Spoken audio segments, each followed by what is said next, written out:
Sa gitna ng magkakasunod na gulong nangyayari ngayon sa Senado, naniniwala si Vice President Sara Duterte na dapat nang ikabahala ng bawat Pilipino ang mga natutunghayan ngayon.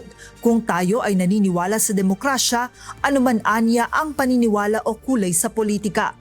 Ayon kay VP Sara, batid ngayon kung papaanong ginagamit ang mga institusyon at pera ng taong bayan laban sa anumang oposisyon. Imbis na tutukan anya ang mga tunay na problemang kinakaharap ng mga Pilipino. Sinabi ng Vice Presidente na mas ginagamit umano ang kapangyarihan upang mapatahimik ang mga hindi sumasang-ayon. Nitong mga nakaraang araw, sunod-sunod ang tensyon sa Senado matapos ang isyu ng bantang pag-aresto kay Senator Ronald Bato de la Rosa ng International Criminal Court, gayon din ang paghahain ng kaso at pag-aresto kay Senator Jinggoy Estrada. Dahil dito iginiit ng bise na dapat protektahan ang independence o kasarinlan ng mga institusyon sa bansa gaya ng Senado. A democracy cannot survive when those in power see every critic as an enemy and every opposing voice as a threat.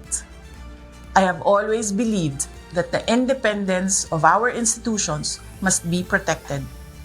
This includes not only the Senate and the House of Representatives as institutions, but every senator and member of the House must be free to perform his or her constitutional duty according to conscience, free from threats, pressure, or any form of intimidation. Good governance does not require the elimination of opposition. Democracy works best when there is a healthy opposition that is free to question. Ayon pa sa Vice Presidente, may mga hakbang umano na ginagawa ngayon upang mailihis ang atensyon ng publiko higil sa isyu ng flood control scandal.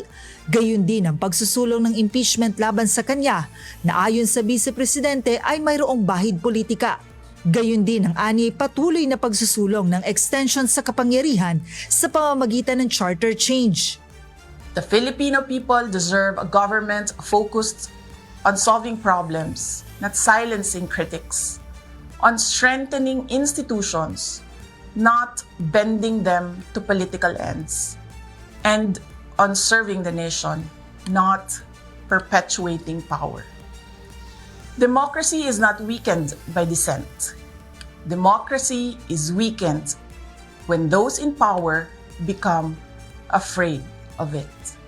Sa pahayag naman ng Malacanang, sinabi ni Palace Press Officer Undersecretary Claire Castro na nakakaalarma ang mensahe ng Vice Presidente dahil inililihis nito ang mga sangkot sa korupsyon dahil lamang sa kaalyado niya ang mga ito.